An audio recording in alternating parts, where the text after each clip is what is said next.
اپنے پورے جسم کو ڈھانپ کر کے نکلے، کیونکہ اللہ کے رسول علیہ السلام نے ارشاد فرمایا کہ عورت چھپانے کی چیز ہے، جب وہ باہر نکلتی ہے تو شیطان اس کی طاق میں رہتا ہے اور شیطان اس کو دیکھتا ہے۔ تو اب جب اسلام میں پردے کا حکم دیا گیا تو جو فیشنیبل برقعے چلتے ہیں ان میں دیکھا یہ جائے گا کہ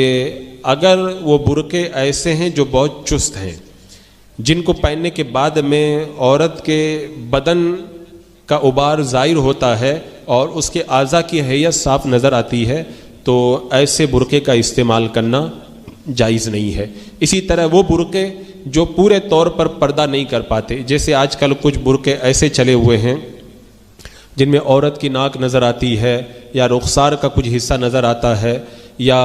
اور کوئی بدن کا حصہ نظر آتا ہے، تو ایسے برقعوں کا استعمال بھی جائز نہیں ہے۔ اسی طرح کچھ فیشنیبل برقعے جو جالی دار ہوتے ہیں اور جالی کے اندر سے ان کا بدن نمایاں ہوتا ہے یا اتنے باریک ہوتے ہیں جن سے ان کے بدن کی سیاہی چھلکتی ہے، تو ایسے برقعوں کا استعمال بھی جائز نہیں ہے۔ اور اگر کوئی برقع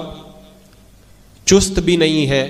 اور سارے اعضاء بھی چھپے ہوئے ہیں، لیکن وہ اتنا چمک دمک والا برقع ہے کہ جب وہ پہن کر کے عورت باہر نکلتی ہے تو مردوں کی نگاہیں اس کی طرف اٹھتی ہیں،